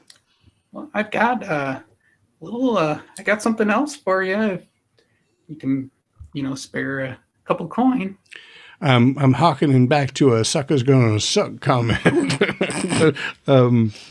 Yeah, what is it that you got there, son? You are a shrewd businessman. How about this? You said a couple, so therefore I interpret two. I shall place one upon your palm now, and then based on the quality of what you have for me, we'll determine whether or not you earn the second coin. Well, if you're not interested, I can... I don't need to tell it. This kid is tough. This kid's going places. Right, it's so... Like, I'm so pissed off, I almost fell into a Cockney accent. You almost got there. Doesn't he know you pissed him off?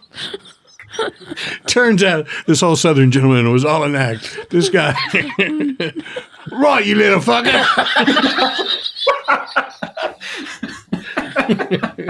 Put on the right hat for it. That's right. He's got to get the right hat. Right, you little fucker! I just so happen to be lucky enough to have that sitting nearby. All right, damn it. You drive a hard buck. I cannot do it. I placed 2 coins in his hand. So he gestures you to bend your head down and goes to whisper. A fool is quickly parted from his money. And then he winks at you and walks away. Listen, you were asking if there were important families in the books. Like, That's we need the a one. chronicle of the gooseberry. Gooseberries. Theodore Philip Gooseberry is now the third, has made his own special page upon my notebook. Enemy number 1. Right next to things I may have heard of is a page called People I Shall Be Visiting My Retribution Upon. He might be the third, but he's going to be Just going to say, He is going to be the first, second, and third person I visit my retribution upon. just going to say, if Fontenot ever mentions this little child, Swifty's got an entire file on this kid. I love this kid, but Fontenot does not, and is looking around quickly to see, to verify that Gale saw nothing of that interaction. I have a feeling that Gale was involved heavily in training this kid at some point, so he would have been like, "Hey, Goosey, My friend Goosey." Oh my God! Just got played like a cheat. I did. He slapped me so hard he knocked me out of my accent. This kid was great. All right, so I'm going to spare myself the embarrassment of trying to chase down this child, and then go hunt down Gale, and just let him know that the tickets have been delivered. They are now in the possession of Mr. King. My stalwart investigative skills have determined this. I think if you go and knock upon the door now, you'll find that the tickets are there, and we can get about our duties on this fine but very early day. I'm going to flip on over to Annabelle and Swifty, who were up late in the night, signing away, getting some hand cramps here. What's going on over at the warden quarters? Swifty is on his 3rd stress ball. Just like, he's worn 2 of them out. So, Swifty, I probably- don't care how much you ask me. I am not getting certified as a notary republic. I'm just not doing it. It's not in my repertoire. it is not that complicated. I mean, you just have to fill out some more forms. I Swifty, don't see what the problem is. I've about had it with you in these forms. A lot of people say that. Then maybe take it to heart. Look, I'm going to bed. It is late. You can do with what you like with these forms. You can shove them for all I care. I am done. And I'm going to head to bed. Okay, well, thank you for your assistance. So I don't have anything really that I need to do between now and meeting back up with the other two. Unless Swifty does. I mean, Swifty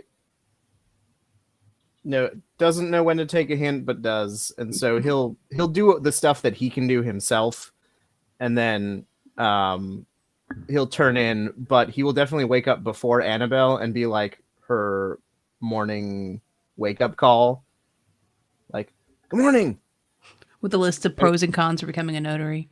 Right? He's like, "Listen, I talked to my friend Jeb over at the town clerk's office. Mhm. All right."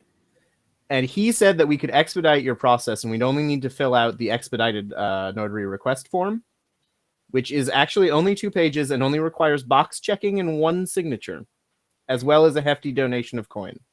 Swifty, have you ever found leeches in your bed? Yes. Would you like to experience it again? No. Then I suggest you let go of the Notary Republic. Okay. I mean, it's just an idea. It would make things a lot easier. Are you ready? All of my friends are officials. I just want to... I'm officially over the paperwork. Are you ready to return to our friends? Yes. Well then, And Swifty looks the same as you saw him before, like uniform, crisp, little hat on. He's got his bow and arrow slung over him, all kitted out, ready to go. Just a picture perfect warden. I'm going to button up my uniform, but I'm going to button it off 1 button and refuse to fix it. Swifty's eye twitches, but he's going to let it go because he knows he's pushed a little hard this morning and last night. So. I'm only like it completely just off by 1 button all day long, just to mess with Swifty. I just like to point out, I love that description of Swifty and the crispness of his clothes and the bow and arrow.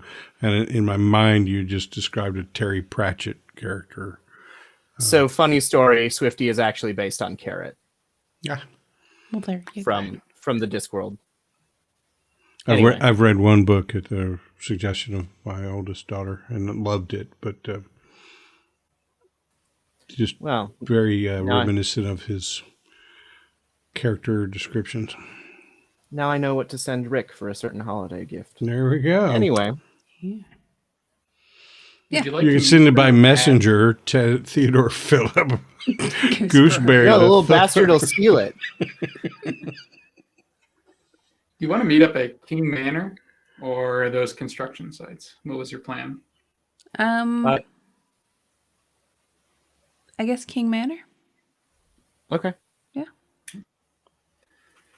Yeah, so you walk through the city streets over to King Manor. You can smell the beignets baking. Yes. Dang it! I was just gonna ask if I can buy beignets for us.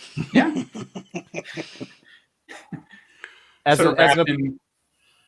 In newspaper. As an apology for annoying Annabelle with all of the paperwork, I'm getting us breakfast. Yeah, they're wrapped in some newspaper, and you all walk over to King Manor. It's pretty quiet out, shaping up to be a pretty hot day, though you can sort of feel it in the air. And when you arrive, you can see Fontenot looking in his coin purse a little sadly. Gale eating some sausage over at King Manor. I specifically got Gale a sausage beignet. Ugh. Is it a terrible idea? Yes. Will Gale eat it? Also, yes. Yes, he will. Good morning, gentlemen. How was your evening? Sleep well?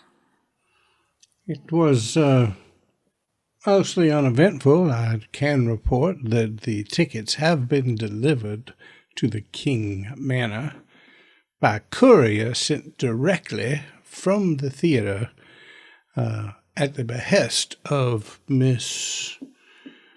What's her name? Miss Lynn? Marguerite? Marguerite, yes. That seems congruent. Well, that seems rather strange. How would she have known we were looking to get tickets? Well, apparently, the King household had sent word to the theater that Mr. King was prepared to buy some tickets, but then they were provided by Miss Marguerite. comped, as you might say, and sent over on her behalf. Well, now that does poke some small holes in our theories. No as of expense yet. was spared in transporting tickets.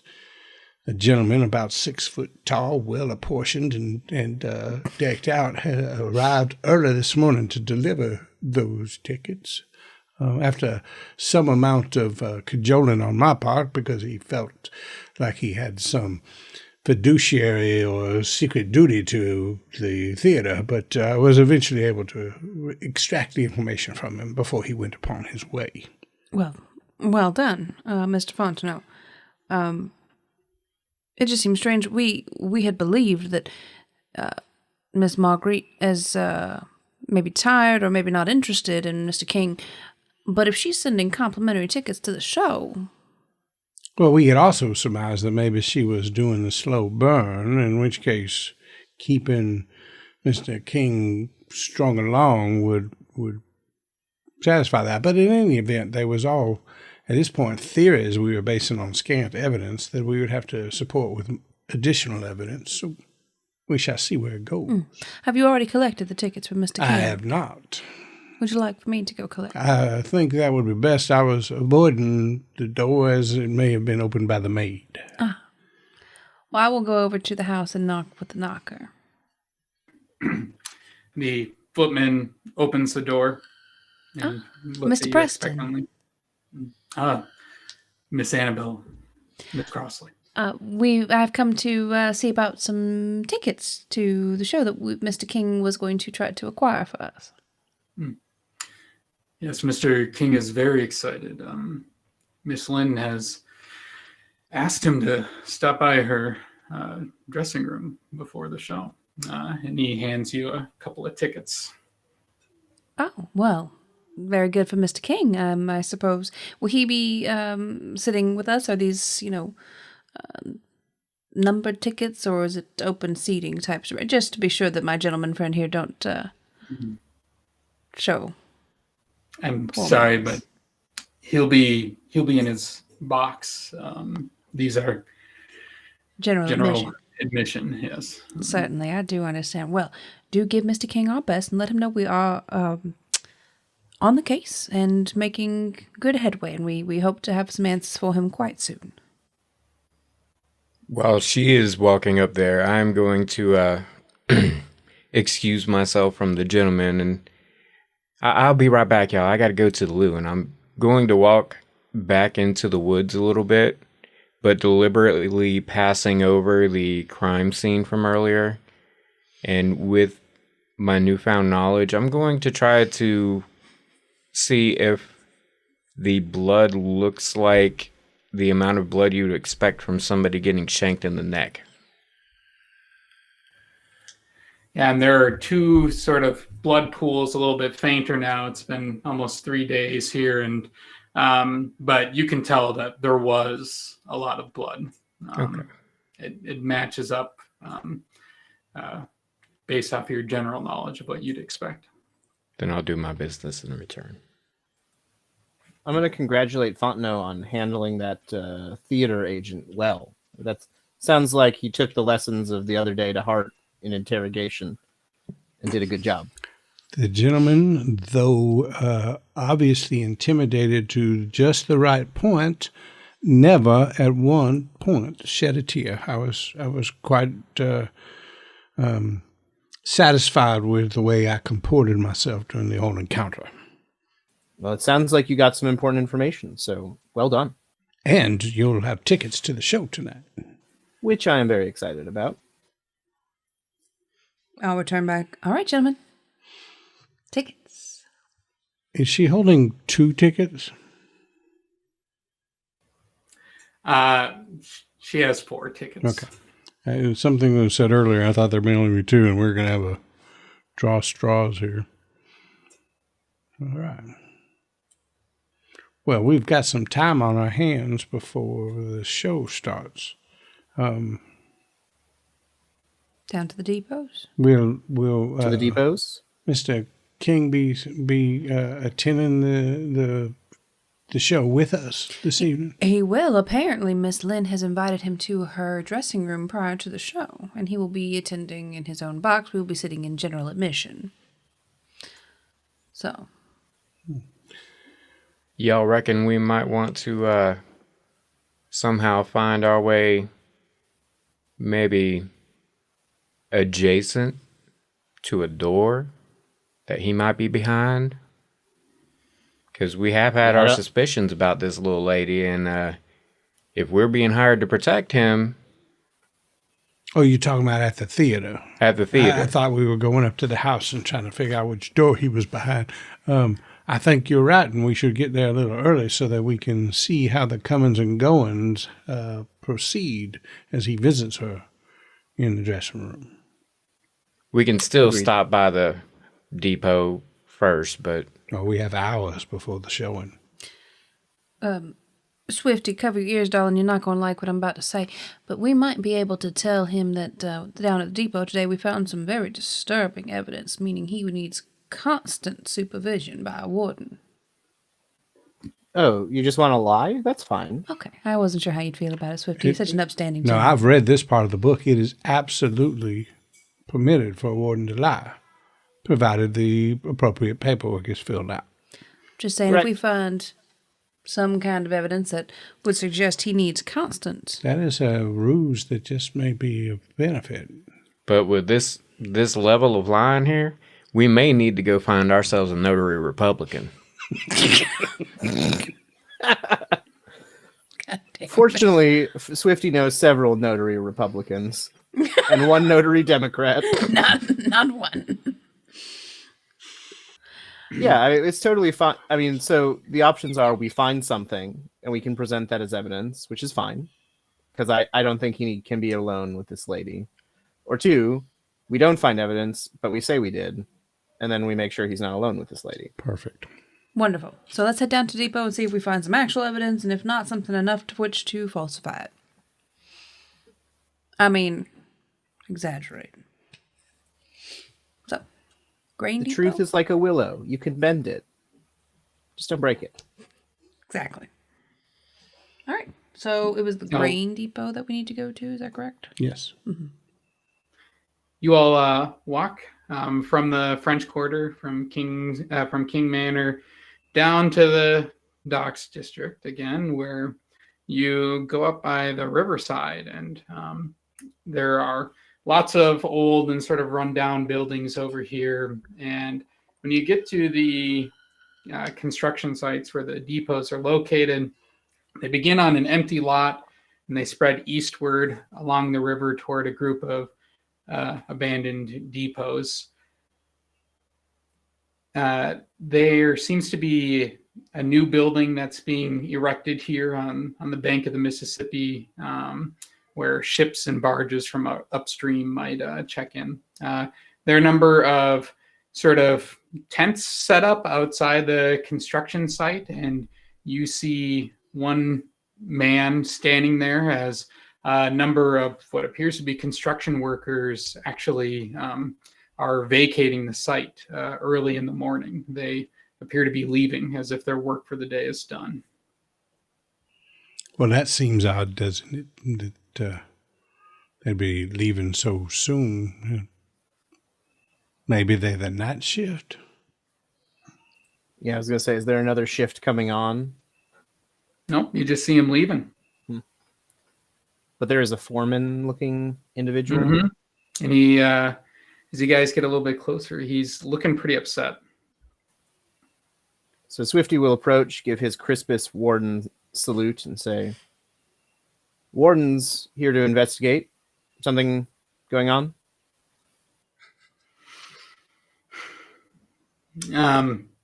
Sorry, sir. It's just business, and it's not going well. We are very behind here. So if you don't mind." He starts to turn around and head into one of the larger tents that's set up outside. I'm going to lean over to Annabelle and be like, why's he saying we? Has he got a mouse in his pocket?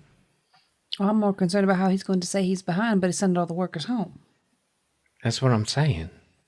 As he turns around, I'm going to say, I'm going to mention that we're working for Mr. King and that we have a couple questions.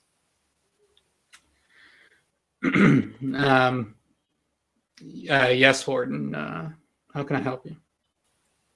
And then Swifty, having fulfilled his duty of introducing and being just ever so slightly intimidating, looks to the rest of the group. And we all look to Annabelle. Mr. Foreman, I'm sorry, I didn't catch your name. My name is Hiller. You can call me Andrew Hiller.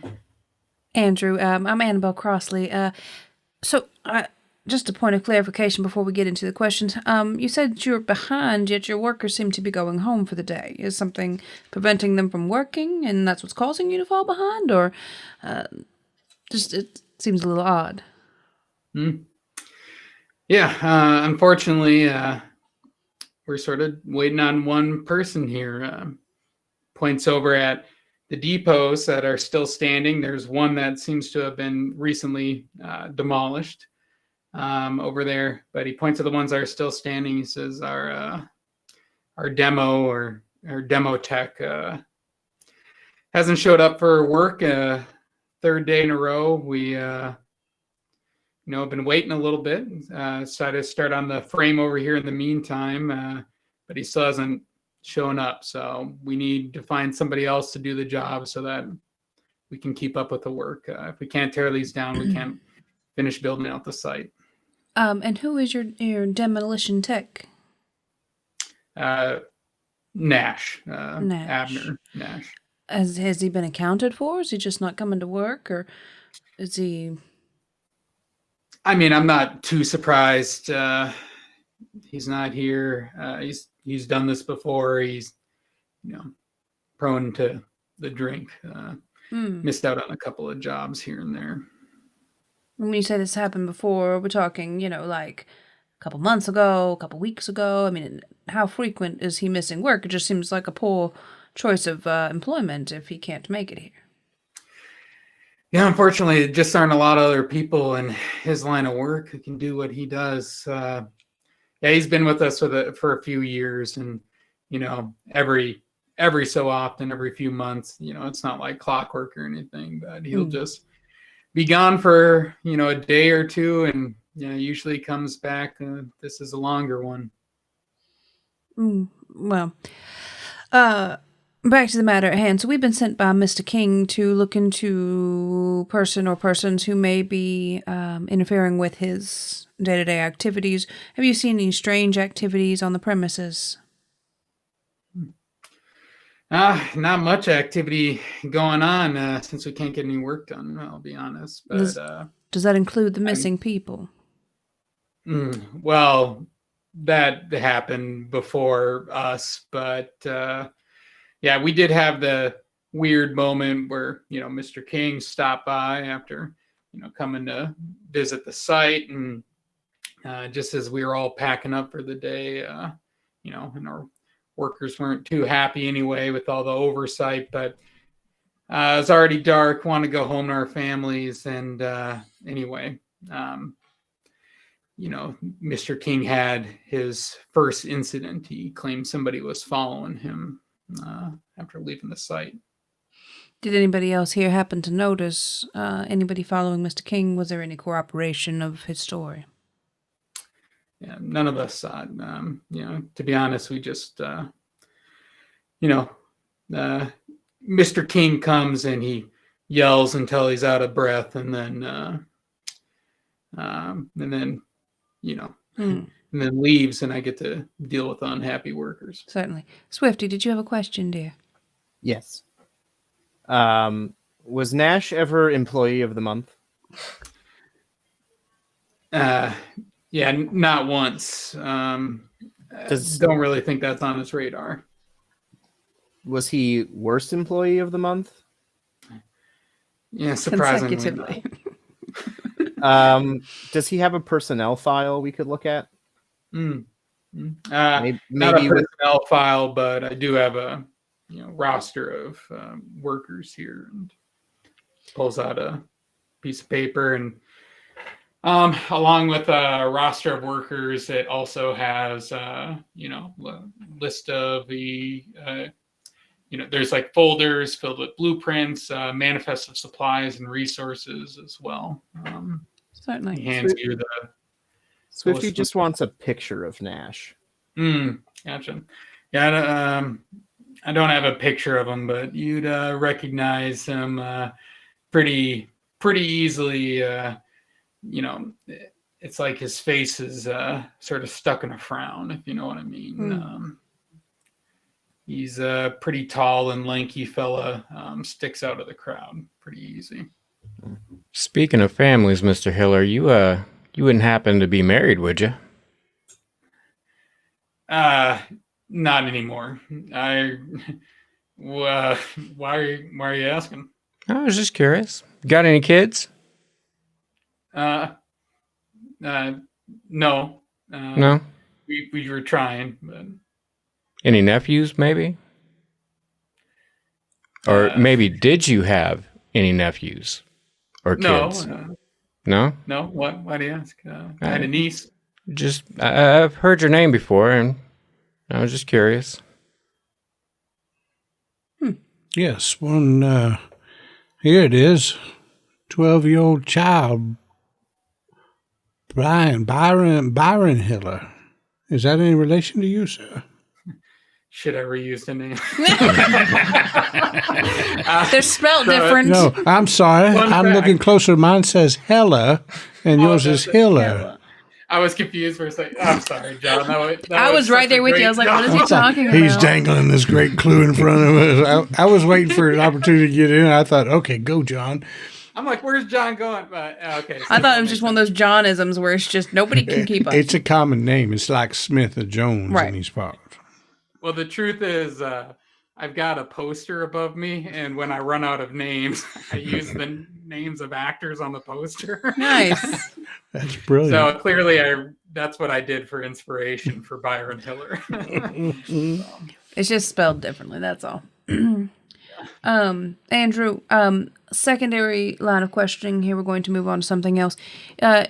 At your work site here, do you have communal tools? Do you have a tool foreman who may keep track of the tools that are available to your associates? Nobody keeping track here, but yeah, we got we have a manifest of all our tools and resources, and we definitely know what tools are ours, and they'll be accounted for at the end of each job. Certainly. So Mr. Swifty will need a copy of that manifest of resources. Oh. Yeah. Have you had any sort of uprising from the locals about this construction and demolition? Have you had any complaints, any outreach, concerned citizens, anything like that? I think most people have actually been a little happy in the area just because there's been some issues, before we started doing the construction here, issue squatting on the property, all that sort of stuff. So I think they're excited for some new to come in. And what are the squatters? Any issues with the squatters as they are needing to vacate the properties?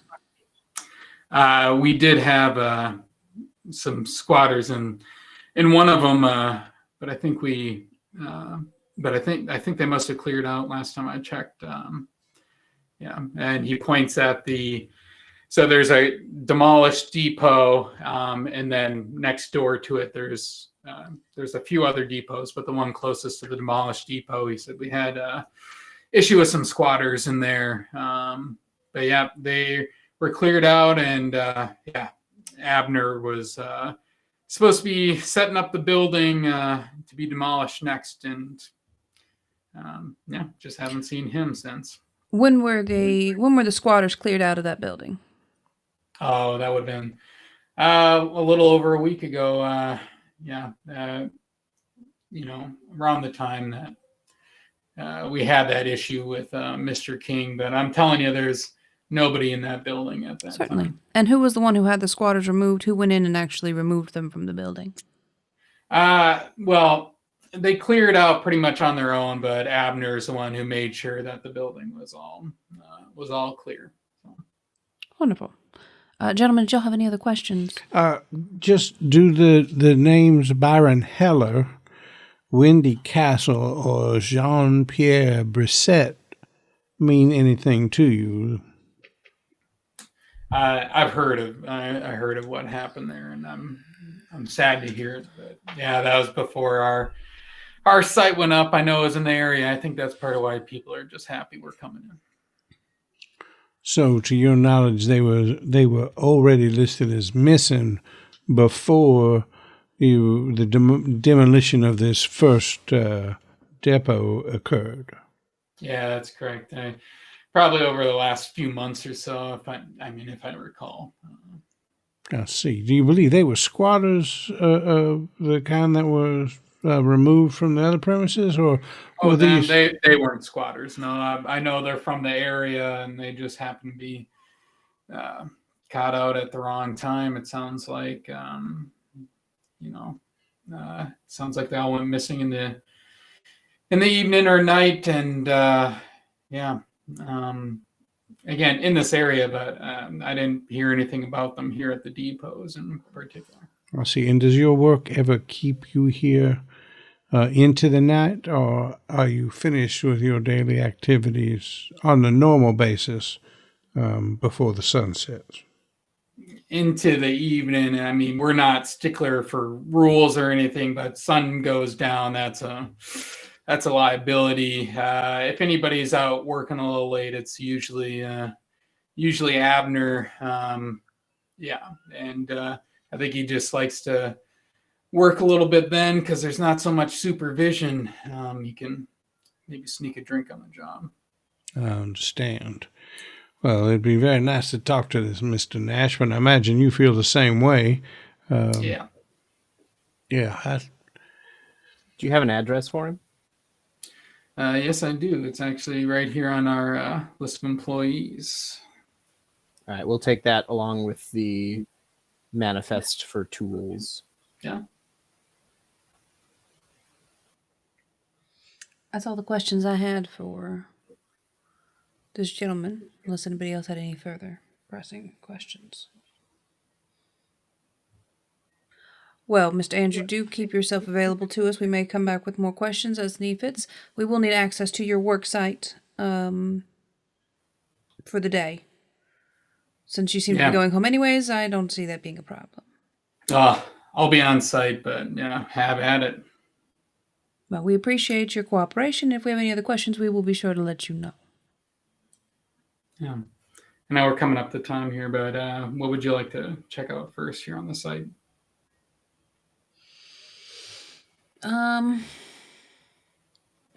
So on one side we got a recently demolished, but still debris from it, and then in the other sites are still standing. So I'd like to check out the debris of the recently demolished depot. Yeah.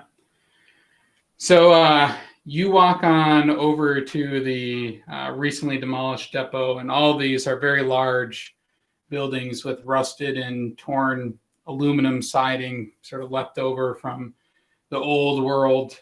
There's this dock-like area that used to be on the riverbank behind it, which has since eroded away. And the remains have sort of started being cleaned up, you can tell. They've been sifting through them and pushing them to the side here. And as you are looking at them, one of the things that you notice is that what used to be like a large sliding door, like a barn door, underneath it you find a half-empty bottle of liquor. And that will be where we end tonight's session. I decline. Sorry. She'd like to drink the rest of the bottle I would of liquor. like to roll. Yeah. I'd like to roll a drink.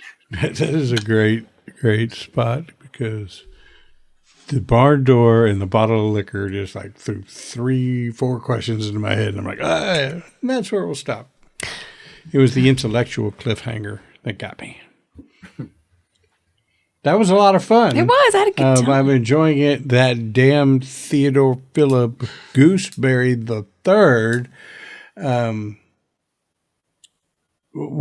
will be Revenge. There will be a follow-on to that particular story. Hey, thanks for joining us again. I'd like to point out for those of you watching now or watching later video on demand, that Birdie's Art Nest does incredible work, custom-made bookmarks, keychains, bracelets.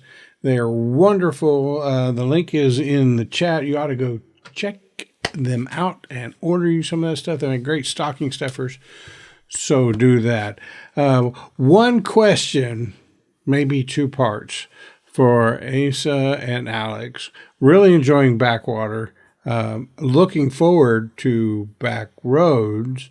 As you guys explained it to us, you like the thought of taking this post-apocalyptic, but then regional Gothic horror thing. So I'm thinking, and just throw these out here for you, that urban Gothic horror, back alleys, suburban Gothic horror, backyards.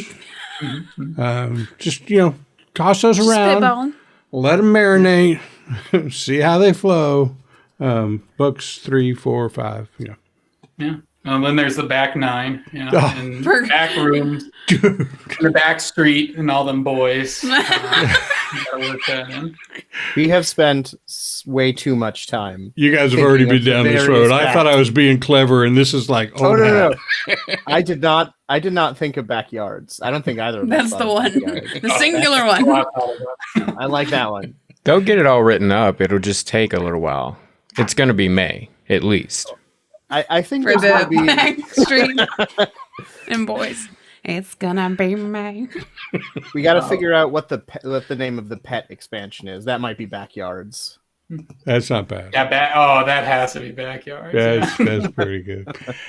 Hey, thanks everybody for joining us. We're Percentile Vice. We've been joined by the Backwater crew as they lead us through their TTRPG. We're having a blast doing it. Hope you're having fun watching it. Go order it. You can find the link in the chat as well. Get in on this. It's really cool. We're loving it. And we will be back not next Tuesday, but the following Tuesday to get back into our Backwater adventure. What was the name of it again? All Kings. Yeah, All Kings. All Kings. Which leads me to believe there's somebody else besides Hamilton. Really, my brain went to like Chicken a la King, but it was like All the Kings. that's where my brain went. Okay. Thanks everybody. We'll see you next time. Bye.